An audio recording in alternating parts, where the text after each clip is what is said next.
in racing over the past 20, 30 years, I think. He writes numerous publications for different magazines, programs, banquets. He helps out as far as at banquets again, racetracks everywhere. He's a handicapper at Lincoln Speedway and Williams Grove Speedway on a regular basis. It is indeed a great honor to have here in the studio tonight Mr. Brian Householder out of York, Pennsylvania. Brian, thanks for being on the show. Steve, thanks for having me here. Brian, a lot to talk about here tonight and not much time to do it. I guess we'll start out here with some of the shows coming up here. The first show we have coming up here is this coming weekend, as a matter of fact. I think it's a Friday, Saturday, and Sunday, the 10th, 11th, and 12th, at the Motorsports Show, 2003 show, over in Fort Washington Expo Center near Philadelphia? Yes. Okay. Yeah. And I'm not sure, but I think that's exit 26 off the turnpike if somebody's going over that way. I believe it is. I'm not sure, there. but yeah, the Motorsports Show, they've been in that building now probably for 7 or 8 years, Okay. and I'm guessing at how many years, but And they do put on a heck of a show. it's probably the biggest motorsports show on the East Coast. How many cars, just roughly, how many cars do they usually have on display there? That's a good question. 150, 200? I know it's a lot. Probably something like that, although they've got a lot more than cars on display. They have a lot of merchandise vendors and things. I don't know if they get as many race cars per se as what the show later in the year here at York gets, but they do certainly get a lot of cars, a lot of memorabilia vendors, all kinds of, well, racing parts. It's a very, very big show. And of course, I guess the Ms. Motorsports contest is probably that draws a lot of people. one of the defining characteristics of that show, along with all of the big name racers who come in to sign autographs. I think they have Rusty Wallace there this year. Rusty Wallace, Kenny Wallace, Dave Blaney, and Billy Wilburn, who raced sprint cars and is now the crew chief for Rusty Wallace's team, along with his World of Outlaws driver, Johnny Herrera, will be there. And there are a whole lot of other guys going to be there. I know last year was the first year I was actually there with the problems I had with my back. And we went over for one day, and I know I didn't get around to see everything there was to see. It's tough to get around to see everything, and to be honest with you, it's been a couple years since I've been over. I spend the whole weekend at the show they have in York at the end of the month, and sometimes it's nice to actually. I'm probably not going this weekend, and that'll probably be the last weekend I have off until the end of the racing season. Which I know you have a busy schedule there. Well, that's coming up this coming weekend, 10th, 11th, and 12th, and then the following weekend, right after that, we got another show coming up over in Atlantic City, and I know, Brian, you said you're going over there, so I'll let you talk a little bit about that. I'm going to Atlantic City, I guess it's the 18th of January. They're racing in what they now call Boardwalk Hall. It used to be Convention Hall. They've remodeled. I was there the last time they raced, which was like 1982 or 1983 or something like that. The last time they raced in that hall, I was there, and that was about 20 years ago. Yeah, it's been a long time. They race actually three-quarter midgets, and what they're going to do, they're actually going to combine the three-quarter midgets and the 600cc micros in one show. You mean they'll be running? They'll be racing against one another. Last I heard, they've got more than 80 entries. As far as the three-quarter midgets and the 600s running together, are they pretty close? I believe they're compatible, and I'm sure if they're not quite compatible, they've got some rules to even them out somewhat. They also are going to run the Legend Series cars during the day there. I guess qualifying is in the afternoon, practice in the morning, qualifying in the afternoon, and the main events are in the evening. They can make a whole day of it, and they probably send you out to get dinner and stop by the casinos a little bit between races. This is just a one-day show then? Or? Yeah, it's a one-day show. I think they're probably setting up Friday night or something like that. As far as 600 micros and stuff, you think there's a lot of guys from this area that are planning on doing the show? Or? I haven't seen the whole entry list. I know There's some drivers from the bigger cars who have gotten rides. I know Kurt Michael has a ride, and I believe he's actually running a 600 micro in the event. Liquid Lou Ciccone has a 3/4 midget, and he'll be racing. Billy Pouch, I believe, has a ride. Ted Christopher, the asphalt modified driver, I believe, has a ride. So it should be very interesting. It should be a real good show. And I'm not sure that we've heard who all will have rides yet, because I know there are a couple other people that might even be nearer and dearer to local race fans who are at least looking for rides. That'd be kind of neat then. Yeah. If I'm not mistaken, this whole deal here with this race, even as far as the pits and the tractor trailers and stuff, it's all under roof in one building? I believe so. When I was there before, I didn't go in the pit area. I don't even know where the pit area was. I know the main hall area is where they race. They have a course set up on the floor of the main hall, and it's kind of like stadium seats, like if you went, to the farm show building when they were racing there or whatever. The seating is kind of like that. And this is actually the hall where they hold the Miss America pageant every year. Oh, okay. And then this is sort of basically the setup and being inside a building like this. This is sort of what you'd say is like the, what am I thinking of here? Motorama show at the farm show Yeah, building. something like that. Or the Chili Bowl, Chili which is Bowl, coming right, up. that's what I was thinking of.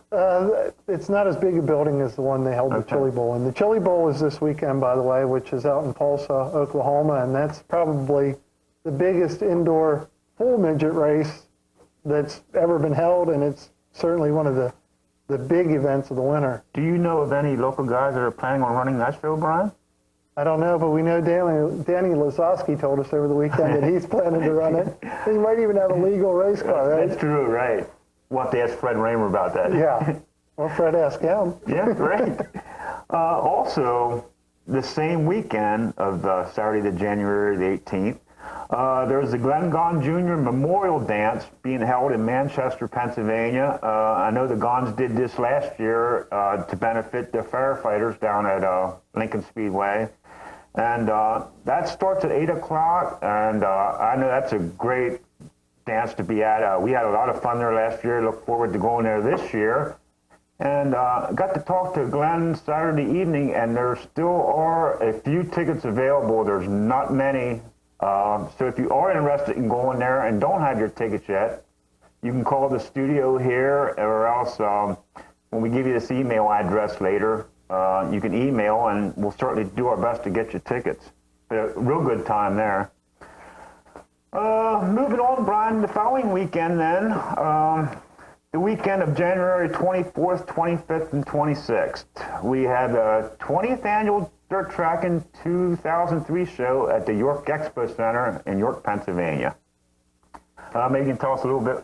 Well, Dirt Tracking, I guess, is what you would call the biggest race car show in this area every year. Well over 100 race cars on display each and every year at the Dirt Tracking show. It seems to get better each year. They doubled the size of Memorial Hall a few years ago and still seem to be able to fill the whole place. Walt and Betty Klein put on the Dirt Tracking show with a lot of help from the York County Racing Club. Right. And they make nice donations to the York County Racing Club and to the Eastern Museum of Motor Racing from the proceeds of that show. It's a real nice race car show. And that one is one that I really would call a race car show. There are memorabilia vendors and also race car parts suppliers on hand, but race cars are the main focus, and there are a lot of them there. And I sort of like that because you got every division of racing from go-karts on up to, I don't know if they ever had actually a Winston Cup car there or not. They usually have a Winston Cup car or an Indy car or something on display. I don't know if, seems to me that Bobby Labonte's MBNA Interstate Batteries car was there last year, and I don't know, does the list maybe tell you who is there this year? I'm looking here. I don't see no names as far doesn't say as, anything. I don't see no names as far as who's going to be there signing autographs, or I'm sure they'll have a bunch of people there doing I'm sure that. they will. I do see that they restored Jeannie Dunleavy number 90 car, one of the early 70s Torinos, is going to be on display. I know a little bit about that car. I know it's been a long time being restored. Ray Heller, who is from Dover, Pennsylvania, and who has restored some really beautiful race cars, has been working on that one for a long time, and I'm glad to see we're all going to get to see it finally. Where did that car there, this is the one I guess you're talking about here. Right. Where did that car, That was actually run at? that ran in what's now the Winston Cup division. They also had a side division that they ran with somewhat. A lot of guys drove that car. Harry Gantz, one person I recall who drove it, but that car probably helped launch more than one Winston Cup career. And of course, Ginny Dunleavy has been around Winston Cup racing almost since the beginning. I believe we have a call here. Hi, welcome to Race Night. You're on the air. Hi, this is your twin sister calling from California. Hey, for real? Yes, Beth? yes. Oh, wow. She tries to get a hold of me at home and can't get me because I'm on the computer or something. And I know I often send her tapes out here from the show because when we were kids yet, before we were married and run around, we used to go to the races. And, of course, I always had to drag my sister along. And she stays in touch with the racing and stuff in this area. And it's good to hear from you. Yeah, I just want to say I know how we used to always go to Lincoln Speedway and Williams Grove and Susquehanna Sunday nights. Yep. Yeah, those are the good old days. So how's the weather in San Diego? Oh, it's about 80, 85 today. Oh, it's close to 90 here. Yeah, I bet. 90 below zero. Nice and sunny and beautiful. No, it's cold here. I had a hard time breaking the freezing mark today. Oh. That's good to hear from you. Yeah, I can't wait till I come back there and visit again and we can go to the races. We'll go. We'll make sure you have a good time. And your nephew Charles wants to know if you're giving away any freebies tonight. I don't know. I don't think we will be tonight. We got a lot to talk about here, but you just never know. You have to stay tuned. Okay, well, we'll keep in touch. Okay. Thanks for calling. Okay, good luck. Thanks. Bye. Bye. Well, that was an interesting That call. is interesting because she can't get me at home, but then she calls me to the studio. Talks to you on the air. Right. Okay, Brian. Let's talk about this past weekend. This past weekend, the York County Racing Club held its 21st annual Hall of Fame banquet. That was held at the Holiday Inn in York, and they had Danny the Dude Lazowski as a guest speaker, and what can I say? It was an awesome banquet. I thought things went very well at the banquet myself. Of course, I'm very involved with putting on the banquet and the selection of the people who are inducted into the Hall of Fame. And it's tough to come up with, or it's not tough to come up with people to put in the Hall of Fame. It's tough to narrow down the selection to the person you're going to put in. And the board of directors does a fine job with the people they select, and I think it was a good group again this year. It was. I think I saw in your article tonight in the York Dispatch, it was 400 people there in attendance? Yeah, it was just about 400. It was right around 400 people in attendance, and we inducted 6 people into the Hall of Fame and also presented a couple special awards. So it was a good banquet. I guess we should mention who the Hall of Fame inductees were. Sure, go. In the past driver category, that's Fred Putney Sr., longtime super sportsman racer and the father of the Fred Putney that prepares the racetrack at Lincoln now. He went in as the past driver inductee. How many years, Brian, did he actually drive race car, and what kind of car did he drive? Well, he started in the limited sportsman class, I believe, although he may have run in the main class back in the days of the coupes and the coaches and whatnot. He started sometime, I believe, in the late 50s, and he raced up through the mid-1980s. I think he's still 4th on the all-time win list at Silver Spring. Wow. Raced mainly in the super sportsman class. Do you know off the top of your head, as far as feature wins, what? He had 53 at Silver Spring. I remember that. In the sportsman division? In the sportsman. Which is pretty awesome. I mean, any driver today would be happy with that many feature wins. Right. That's true. The past car owner inductee, a guy from right here, well, from the Hanover area, Rich Bear, who owned the number 61 cars that Kenny Slayball drove for many years, actually, I guess, started as a sponsor when Kenny was racing in the late models, and then moved on and actually owned the sprint cars that Kenny drove for many years. Rich, like Fred Putney Sr., no longer with us, but his family, in fact, Jeff Rohrball, his grandson, accepted the award for him. I know, and I took notice it was kind of hard for Jeff to accept it, you know. It's understandable, but I know it means a lot to these guys, and especially what the racing club does for them, and I imagine it is hard. Yeah, I believe it is sometimes hard to pick him up and accept an award, and some people are just a little camera shy or a little microphone shy when they do get up there. Right. The past miscellaneous award went to Tom Leibelsberger, who promoted the Lincoln Speedway for many, many years and who still has a number of car dealerships around the area. And I know a little bit of the story there. Tom was planning to be on vacation at the time of the banquet, and they changed their plans so he could come to the banquet, and then he ended up getting sick and wasn't able to make it anyhow, which was a real shame because he would have enjoyed getting his award. Sure. But Tom got the past miscellaneous award. The present driver award went to Rick Eckert. And Rick, of course, late model racer, 2 times, well, the last 2 years, he's won the UDTRA championship, which would be about the late model equivalent of winning the World of Outlaw championship. Right. And Rick, of course, from a racing family with deep, deep roots. His grandfather, actually his father started racing, and his grandfather watched, well, Irvin Eckert Sr. watched Junior out there racing, decided he wanted to try it too, so Grandpa got in for a while. And just about every one of Rick's brothers and sisters have I was raced. going to say, didn't his sister win a race already? Actually, all of the children that have raced in the Eckert family have won races, which would be Rick and his brother Oz, and Kitty, Candy, and Lori, all 3 sisters that have raced. They've all won races, and Candy actually won a track championship a good many years ago up at Selinsgrove in the street stock class. But Rick Eckert got the present driver induction into the Hall of Fame at the Racing Club's banquet. And what a career he's having.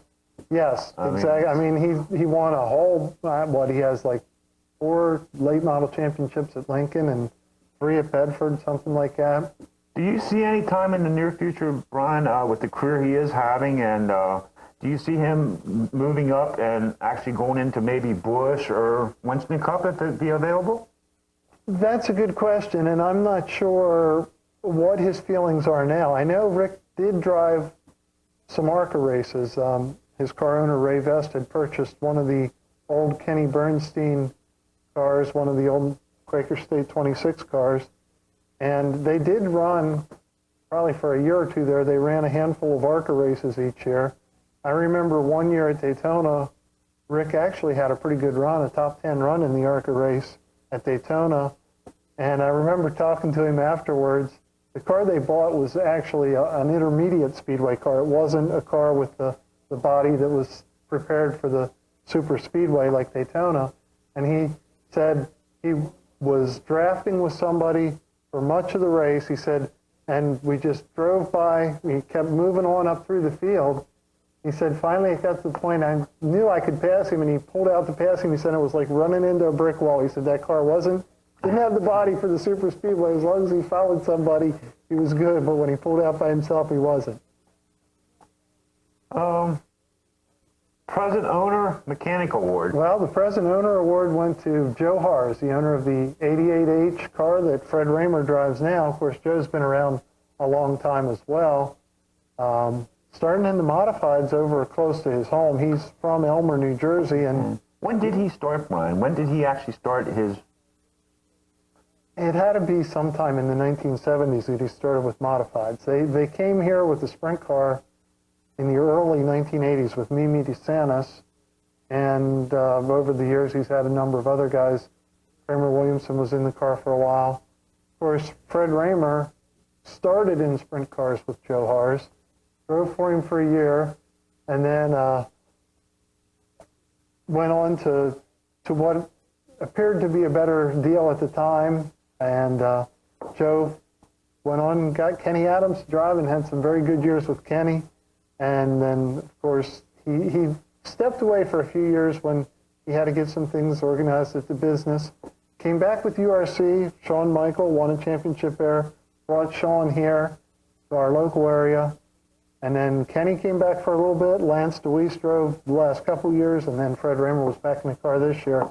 Joe's had a very good career and a super nice person. Yes, he is. I got to talk to him a little bit, and you know, you see these people at the racetracks and stuff, and you know, they're busy at the racetrack. They don't have time to talk to you like that I'm sure they'd like to. And then you get them out here at a banquet or something where they actually have time and they're relaxed, and you can talk to them, and you meet a heck of a lot of nice people. That's true. You do. I'll tell you what. Before we continue here any further, I think we're going to take a commercial break here.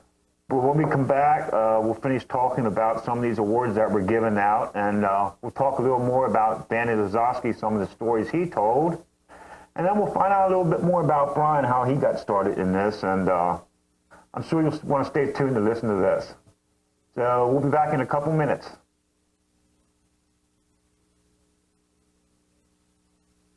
And in other action this past weekend, the 358. Boy, what a race that was. We had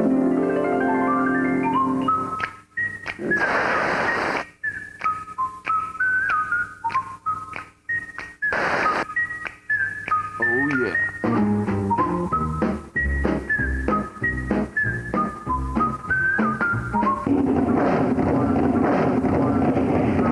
Did you see him? I'm gonna cut him off low. I'm going to take him on the high side. Let's just dust him. Yeah. All right.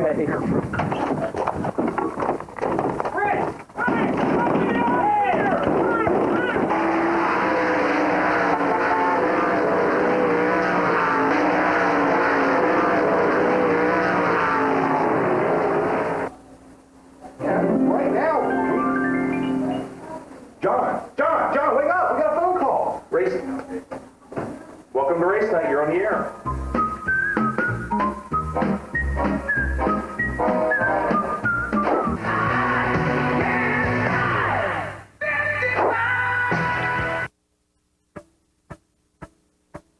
Rudisill's Screen Printing and Embroidery. Rudisill's in-house graphic artists and embroidery designers can put your name or logo on tees, sweats, caps, jackets, team uniforms, whatever you need. Open from 10 a.m. to 6 p.m. Monday through Friday, located in Gettysburg at 223 Chambersburg Street, or a new location in Hanover at 1204 High Street. Rudisill's Screen Printing and Embroidery. Custom work at affordable prices.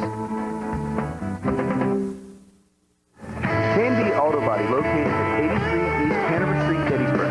With over 40 years collective experience in state-of-the-art frame and paint work, Candy offers free computerized estimates, guaranteed color matching, glass replacement, and collision repair on all makes and models. All of our work has a written lifetime warranty. We even provide free towing, pickup, and delivery if needed. Candy Auto Body, where excellence is guaranteed. Just Jennifer Gallery has very cool stuff. Just Jennifer Gallery, located on 33 York Street in downtown Gettysburg. Just Jennifer Galleries has a wide selection of pottery, hand-blown glass, candles, and handcrafted silver jewelry from around the world. You can also find accent pieces for the home, antiques, rugs, and great gift ideas. Just Jennifer's represents over 40 artists, such as world-renowned Harley-Davidson artists Scott Jacobs and David Ewell, as well as Native American artist Raymond Yarbaugh of Santa Fe, New Mexico. Stop by Just Jennifer's on the first Friday of every month for First Friday, Gettysburg style. A new artist is featured every month and refreshments are served. Just Jennifer's.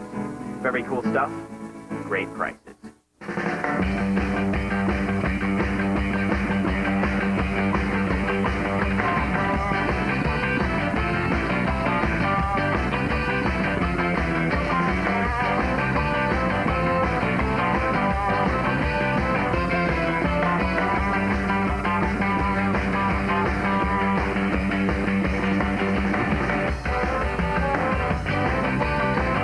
Adelphia PowerLink, it's life wide open.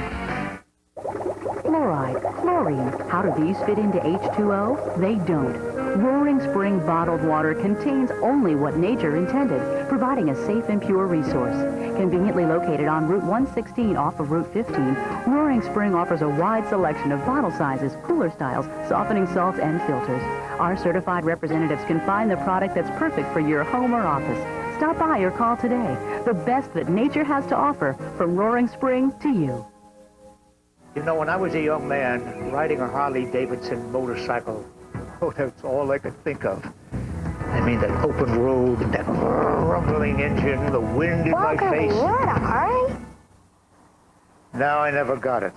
I spent the money on aluminum siding instead. Let's go see what Grandma's doing.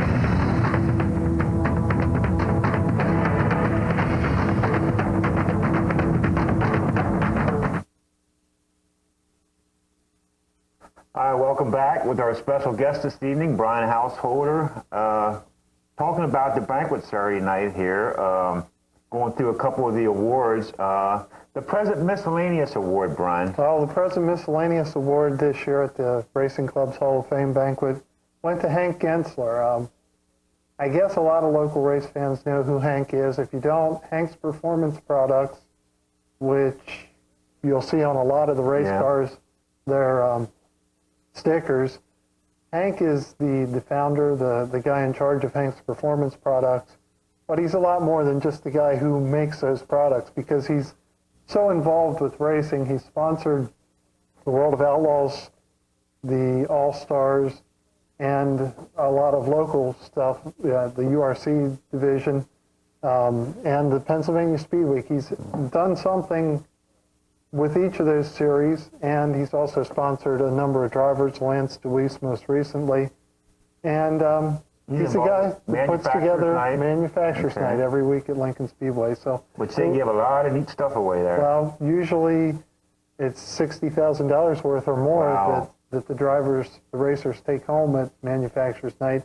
So Hank does an awful lot for local racing, and it was really good to see someone like Hank get an award like that. It was. And the story they told, I didn't realize that either.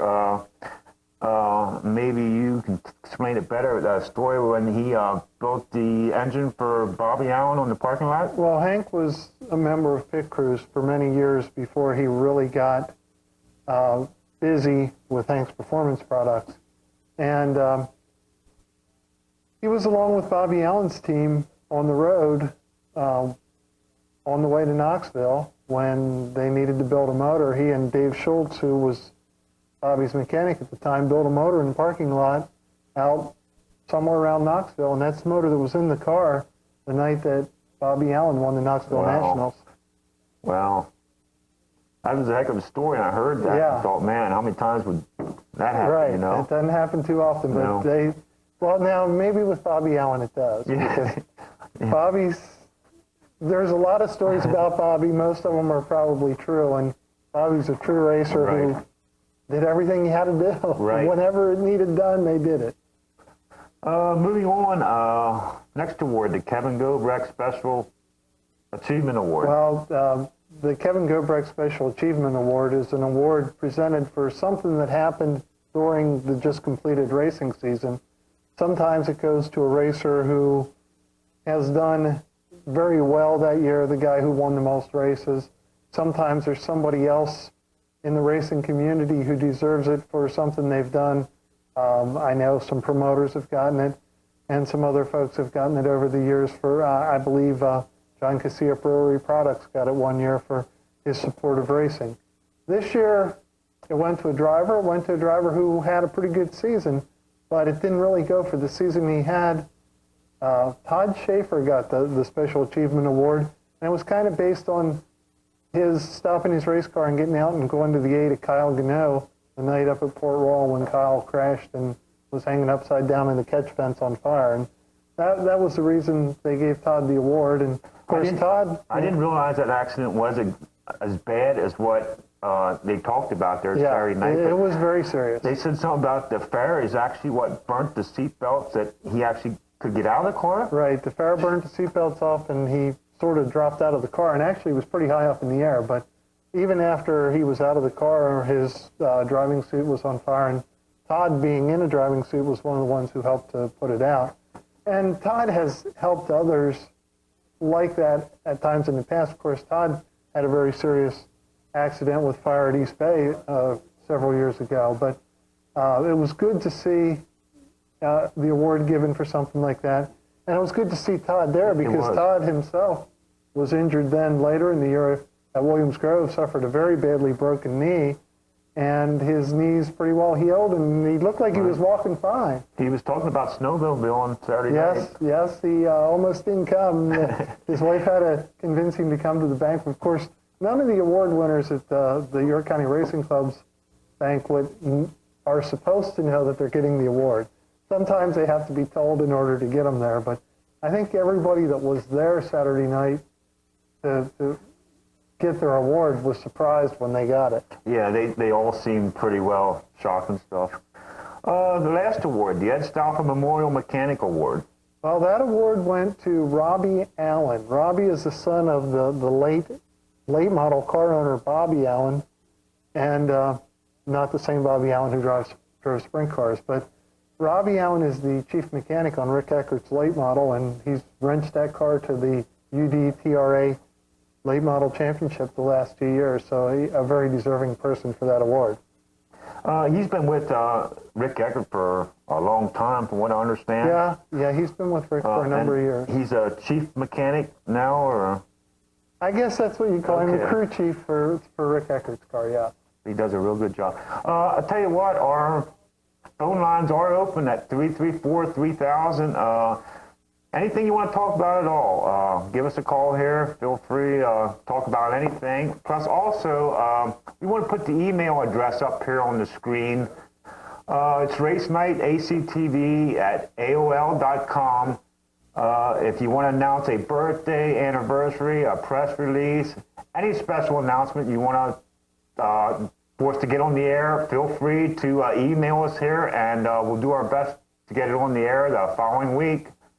This can be about anything, any suggestions, anything you want to talk about at all. Getting back to the banquet, Brian. Danny Lazowski.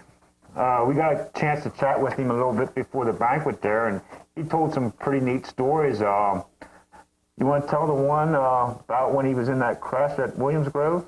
Well, of course, Danny was in a very serious crash at Williams Grove during the Summer Nationals, the 3-day World of Outlaw show. He won the first night preliminary feature. Plus, that was, you might want to mention, that was his first win ever at Williams Grove. That was his first ever Williams Grove win, something that he has wanted for a long, long time. The second night, in warm-ups, he blew a tire going into the third turn and had a very serious crash. And he was injured pretty seriously. Right. More seriously than what he told people, and that was kind of the gist of the story. He told the doctor what he wanted him to say, that he had a mild concussion and bruises, but he also had a broken ankle and broken ribs and broken jaw. So he was much more seriously injured than what was let on at the time, and I guess that got him into some trouble with his wife and with his car owner. Yes. I like the part there where he said that he was actually knocked out. I guess he was unconscious. And he made the remark something about when he woke up at the hospital, he said that all he remembers is somebody saying, "Ted Johnson's here with your wallet." And he said that anybody that knows Ted Johnson, the kind of guy he is, which he likes him a lot, but he said he had to think to himself, well, did I die and go to heaven, or did I die and go to hell? I thought that was pretty neat when he said that. Tell you what, we got a phone call here. Hi, welcome to Race Night. You're on the air. How you guys doing? Hi, good. Who do we have here? This is Jim calling from York. Okay. I have a question for Brian. I read the newspaper tonight and loved the articles that he writes and everything. And he had a little tidbit in there about Jerry Carl. Yes. Driving for Smokey Unique and everything. Yeah. And I seen last year, or the previous year here, that he had Jeff Rohrball driving for him. And I was wondering if he knew any future plans on whether Rohrball is going to stay with him or if he got a new hot ticket or anything. Well, actually, Jerry Carl was at the banquet with Jeff Rohrball, and yes, Jeff is going to drive his car again this year. And I understand that I've heard this through the rumor mill. I haven't heard it officially, but I think they're going to change back to Jerry's old IndyCar number, which is number 38. I think that's going to be on the sprint car this year. Okay, I remember this has probably been 10 years ago, maybe a little less than that, when he was sponsored by Gertie Motors. I was wondering if anything like that might be happening soon. I haven't heard anything like that. I know toward the end of last year, he actually had a partner with the team, and I believe that's still there, Taylor, and I can't remember his first name. That's terrible, but he's actually got a co-owner with the team, and it seemed like things were coming around for him pretty good toward the end of last season. Yeah, actually, I mean, I was really surprised. I mean, I know Rohrbach went through his 358 spell, and as far as 410s, I know he, really came around there the last part of the season, so hopefully they'll, them and everybody else will come around real good, and it'll be great racing in this part of the area again. I hope so, and it's looking like it'll be a pretty good season. There's going to be some new teams and some guys moving up, and we'll have to see what happens. Yeah, hopefully, well, I hate to hold you guys up here. I know you guys are busy with all these award ceremonies, but just like to say, hope to see you guys at the track this year and let the racing begin and get rid of this snow quick. There you go. I agree. We have to all go down and watch them inside in Atlantic City, I guess, next weekend, huh?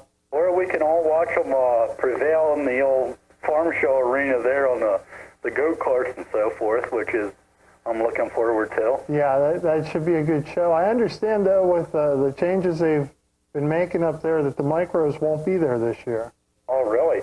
So it's confirmed that Jerry Carl and Rohrbach are together this year? Yes, and like I said, they were there together at the banquet that night. Okay, well, I guess I'll talk to you guys later, and I'd just like to say a great show, and hope you guys keep doing this many more years. Okay, we'll see you at the races. Thanks for calling in. Thank you. Bye. Bye.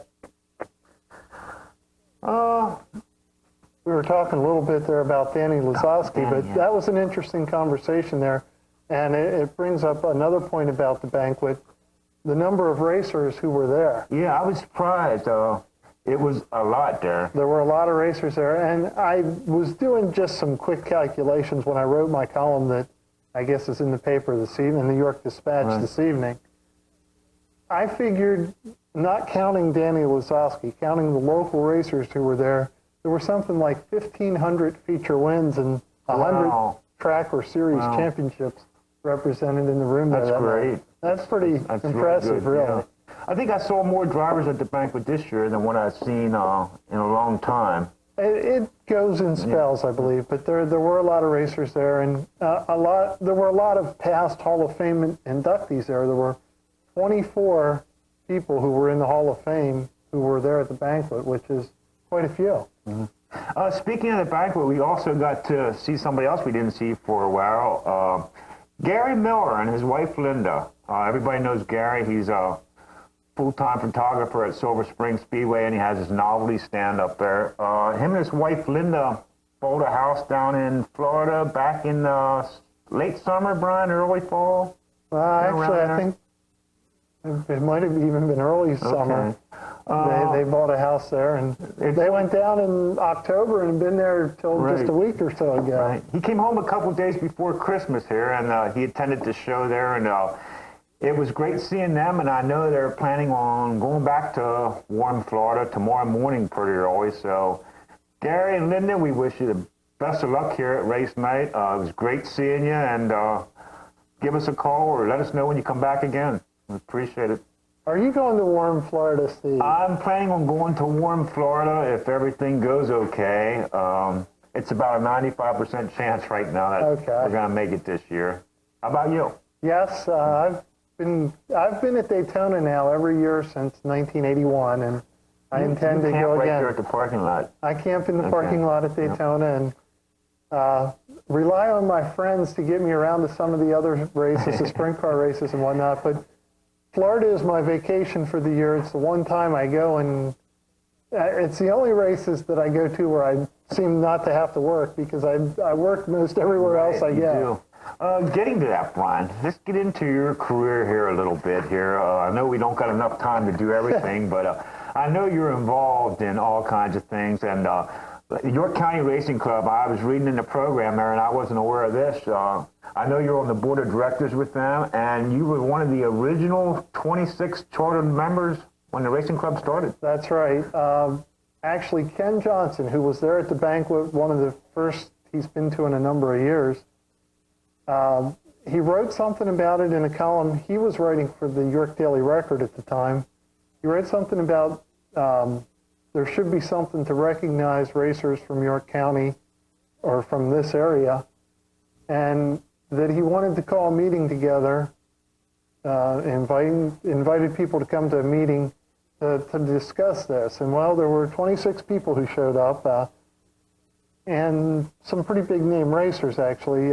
People like Kenny Weld. Right. And, I saw Lynn Paxton. Lynn Paxton, Ed Zirkle, Smoke Snellbaker, Right. I believe.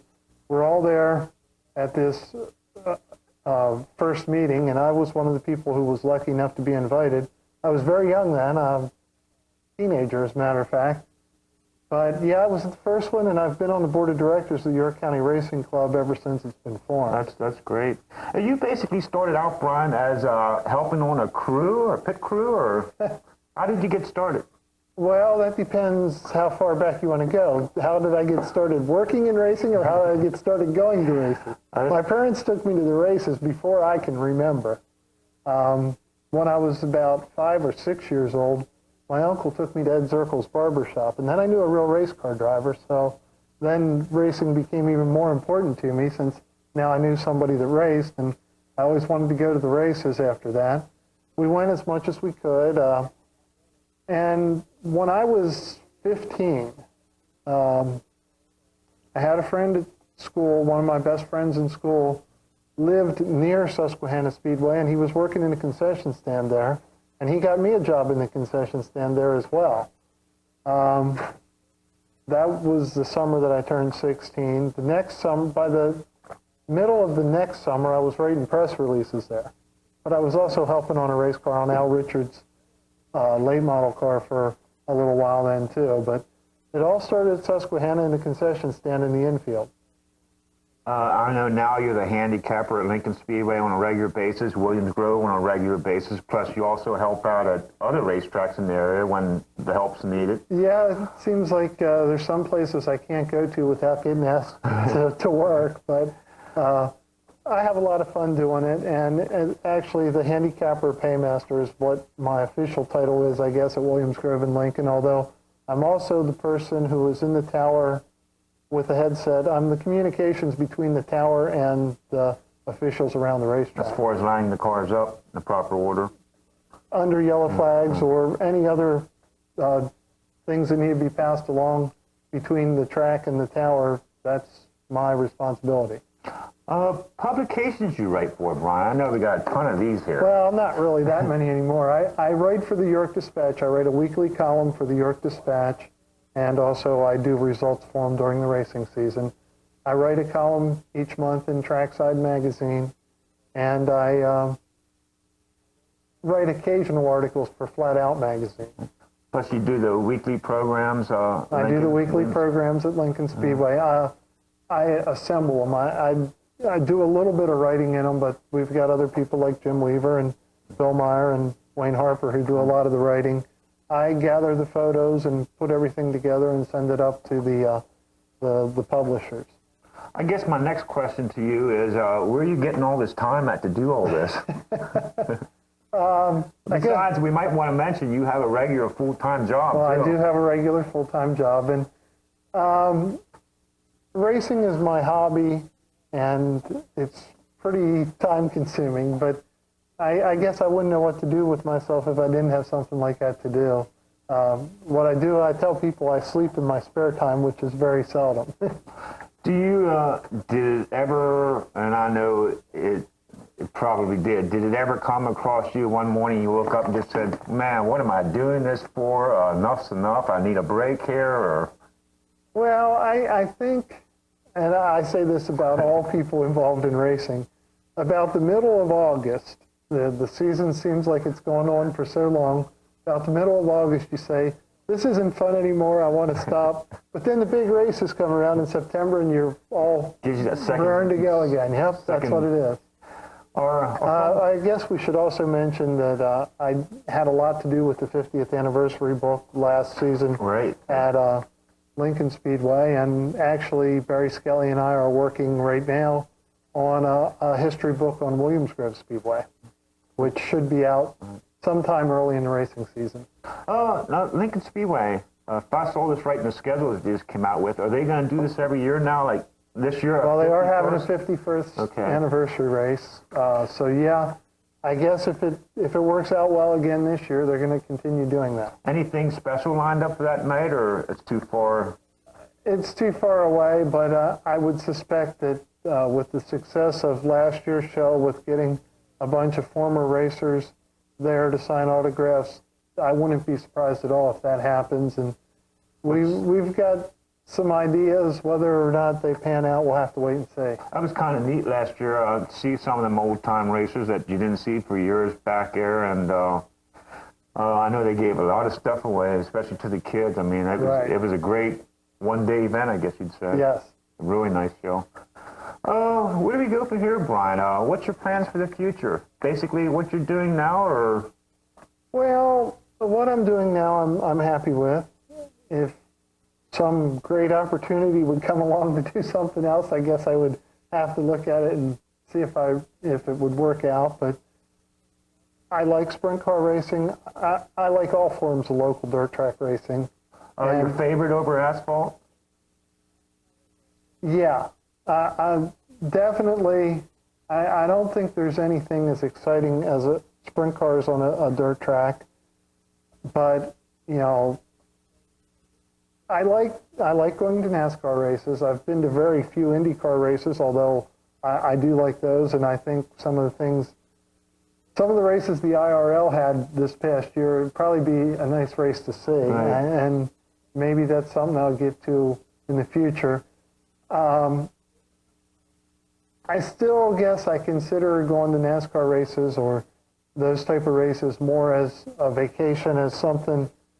You're going to watch instead of to work. I'm going to watch instead of to work, and it's more of just time away, I guess. But I don't think I could survive without a weekly diet of local dirt track racing. In other words, when we have rain out, you're pretty miserable. That depends. It used to be if it rained, I was miserable. Now, I'm happy as long as it rains before I leave for the racetrack. Okay.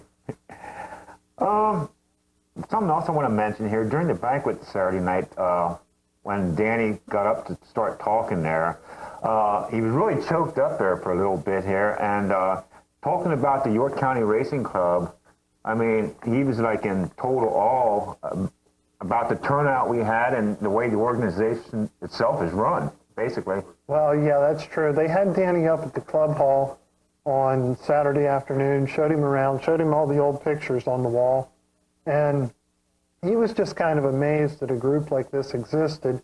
He knew from coming in here with the World of Outlaws and a few other times before he was racing with the Outlaws that local fans are, you know, very supportive of racing, and that, I mean, I think he said it there at the banquet as well, that there's no place tougher to come race sprint cars than what it is here in this central Pennsylvania area. But he didn't really have any idea that a club like the York County Racing Club existed, and I think he was just surprised at everything he saw. I think the interesting part about this whole thing, the racing club, is just not a once-a-year event where you have a banquet and that's it, see you next year. I mean, they basically got things going on all year. Well, the York County Racing Club does have things going on all year. They have club nights at the local speedways. They have a picnic in August and a Christmas party in December. But they've also got an injured drivers fund, and I think Todd Schaefer mentioned it there at the meeting. When he was injured, he got checks for several months from the injured drivers fund, and they do a lot of things to support the injured drivers fund. They have a Monte Carlo night. They have some actually a street rod show at the building during the spring or summer. So they do a lot of things to build up the injured drivers fund, and was used pretty hard this year, but it's still in pretty good shape, and I'm sure they'll have some more activities to help build it up. And the thing I like about it, they sort of want to keep the whole family involved. I mean, they have Christmas party for the kids, and Right. I think When they have the Christmas party, that's for the kids. Although the magician they had there for the kids this year was just as good to us adults. Right. It's I want to thank Paul Miller and everybody down at the York Racing Club for the service and stuff they give to the community in a year's time, and everything they do for the community. I think it's a great organization, and if you aren't a member now, please give them a call and join. I think it's $12 for a family. I mean, you can't beat it. It's best $12 you can spend, really, for what you're getting. It's a very good organization. I want to mention the email address again here for the studio. It's racenightactv@aol.com. Like I said, anything you want to talk about or anything you want us to get on the air, just email us, and you might want to give your name and phone number, and we'll try to get on the air as quickly as possible. Brian, in closing here, you see anything, big major changes happening this year, or? Well, I think a lot this year we're going to see what happens with the rule changes that they've made as far as the sprint cars go. Good or bad? We're going to see. For or against it? We're going to see what happens. Okay. I don't know. I mean, I don't think it's a bad thing. We'll have to see how it works to see if it's what's needed. I mean, definitely sprint cars are very, very expensive right now. Any type of race car is very expensive right now. And if these rules work out to where people are saving some money and more people can keep racing for the whole season or more races, that'll be good. Right. Whether, if this works, great. If not, we'll have to keep looking. Well, Brian, like always, we appreciate you coming on the show here. You're welcome back anytime. I know we didn't even begin to talk about what we could have tonight. There's always a lot to talk about in racing, and I enjoyed being here, and I'll certainly come back again if the opportunity's there. On behalf of myself, Steve Miller, and my co-host, Brian Householder, we'd like to thank you for tuning in tonight, and next week we have another exciting show lined up with a real popular 358 driver. I'm sure you'll enjoy watching that. Until then, see you next week, and see you at the races.